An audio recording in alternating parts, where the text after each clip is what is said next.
ওয়ালা তালবিসুল হক বিল বাতিলি ওয়া তাকমুতুল হককে ওয়া আনতুম তাআলামুন। অর্থাৎ সম্মানিত দর্শক, বাংলাদেশ সরকারের প্রতিমন্ত্রী ভিপি নুরুল হক নূর সংসদে যে আয়াতটা তেলাওয়াত করেছেন, এই আয়াতের সঠিক তেলাওয়াত হচ্ছে ওয়ালা তালবিসুল হাক্ক বিল বাতিলি ওয়া তাকতুমুল হাক্ক ওয়া আনতুম তাআলামুন।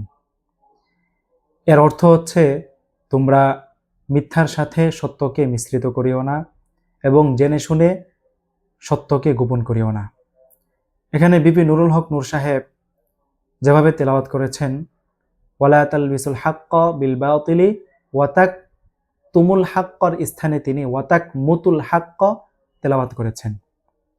এভাবে তেলাওয়াত করার দ্বারা শব্দটা সম্পূর্ণভাবে পরিবর্তন হয়ে গিয়েছে, পাশাপাশি এর অর্থেরও পরিবর্তন হয়ে গিয়েছে।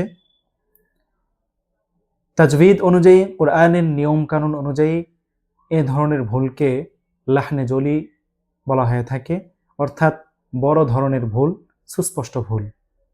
যদি কোনো ব্যক্তি ইচ্ছাকৃতভাবে এভাবে তেলাওয়াত করে থাকে তাহলে তার গুনাহ হবে। আর যদি অনিচ্ছাকৃতভাবে যদি কোনো ব্যক্তি এভাবে তেলাওয়াত করে থাকে তাহলে তার গুনাহ হবে না, তবে এর জন্য উত্তম হচ্ছে আল্লাহ তাআলার কাছে ক্ষমা চেয়ে নেওয়া, আল্লাহ তাআলার কাছে অনুতপ্ত হওয়া।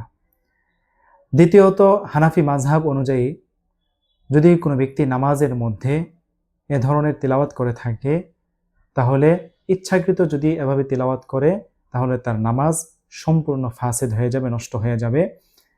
আর যদি অনিচ্ছাকৃতভাবে যদি কোনো ব্যক্তি নামাজের মধ্যে এভাবে তিলাওয়াত করে থাকে তার নামাজ ফাসেদ হবে না, বাকি তার নামাজ সহি হবে না। এজন্য উত্তম হচ্ছে তার নামাজকে পুনরায় পড়ে নেওয়া, আদায় করে নেওয়া।